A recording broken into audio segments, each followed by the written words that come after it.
Hi friends, welcome back to my channel. ఇది ఇవాళటి వ్లాగే అండి. Morning Saibaba టెంపుల్కి వెళ్ళాము. అంటే అక్కడ దగ్గరలో ఒక బ్యాంక్ ఉండే, ఆ బ్యాంక్లో మాకు కొంచెం పని ఉండే, ఆ బ్యాంక్లో వర్క్ ఫినిష్ చేసుకొని ఇంకా అక్కడ దగ్గరలో ఉన్న సాయిబాబా టెంపుల్కి వెళ్ళిపోయినాం అనమాట. ఇది చిన్న గుడి అయినా ప్రశాంతంగా ఉంటుంది అనమాట. ఇక్కడ ఒక డిఫరెంట్గా కూడా ఉంటుంది ఈ టెంపుల్లో. ముందు ముందు చూపిస్తే చూడండి. ఇంకా ఫస్ట్ పోగానే లెగ్స్ వాష్ చేసేసుకున్నాము, నేను మా పిల్లలు.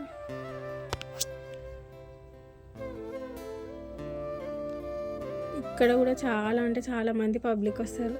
ఈ టెంపుల్కి ఎందుకు వస్తారో కూడా చెప్తా. ఈ టెంపుల్ చిన్నదైనా ఈ టెంపుల్లో ఒక ప్రత్యేకత ఉంటుంది. అంటే ఇట్లా డ్రా టైప్ ఉంటుంది అనమాట. మనం సాయిబాబా హుండీలో ఇట్లా మనం మొక్కుకొని ఒక కాయిన్ వేస్తే, ఆ కాయిన్ వేసిన తర్వాత ఒక బాక్స్లో కొన్ని కాయిన్స్ ఉంటాయి. ఆ కాయిన్స్లో నుంచి ఒక కాయిన్ పిక్ చేసుకోవాలన్నమాట. ఆ కాయిన్ పైన ఏ నెంబర్ అయితే ఉంటుందో ఆ నెంబర్ పైన ఏం వస్తుందో మనకి అని చెప్పేసి చూసి చదువుకోవాలన్నమాట. నాకేమొచ్చిందో ముందు చూపిస్తే చూడండి. ఫస్ట్ అయితే ప్రదక్షిణాలు చేసేసినాం అనమాట. చూడండి సాయిబాబా టెంపుల్ లోపల ఎంత మంచిగా ఉందో. చెప్పాను కదా, చిన్న టెంపుల్ అయినా ప్రశాంతత ఎక్కువ ఉంటుంది ఇక్కడ అని చెప్పేసి. ఇంకా లైన్లో వెళ్ళిపోయినాం మేము కూడా. మా పిల్లలకైతే ఎక్కడన్నా తిరగడము, ఎక్కడన్నా పోవడం అంటే మస్తు ఇష్టం. ఇంకటి పోగానే ఫస్ట్ ఇక్కడ మన రైట్ సైడ్లో వినాయకుడు ఉన్నాడు. చిన్నగా క్యూట్గా బాగుండే వినాయకుడు. ఇంకా సాయిబాబా అయితే ఎంత ముద్దుగా ఉన్నాడో చూడండి. ఆ రోజ్ ఫ్లవర్స్ దండలు అబ్బా ఎంత బాగుండేనో. ఇక మొక్కేసినాం మంచిగా ఆడ. దేవుడా, నేను అనుకున్న పనులన్నీ కావాలి అని చెప్పేసి. ఇక అక్కడి నుంచి ఇటు వస్తుంటే సుబ్రహ్మణ్య స్వామి ఉన్నారు లెఫ్ట్ సైడ్లో. ఈ ఈడ కూడా మంచిగా మొక్కేసినాం అనమాట.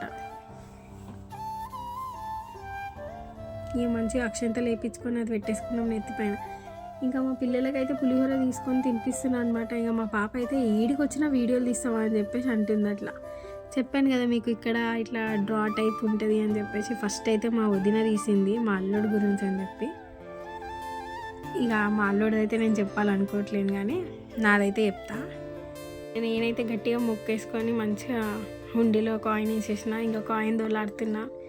నాకు ఎందుకు ఇది వచ్చిందో ఏమో, ఎందుకంటే అది నాకు నా లైఫ్లో ఫస్ట్ టైం అది నిన్న అయ్యింది నాకు ఆ ఇన్సిడెంట్. కాబట్టి వివాదాలకి దూరంగా ఉండాలి అని చెప్పేసి వచ్చింది. ఇంకేదో వచ్చింది కానీ నాకు అది అర్థం కాలే. అది మా ఆయనని అడగాలి.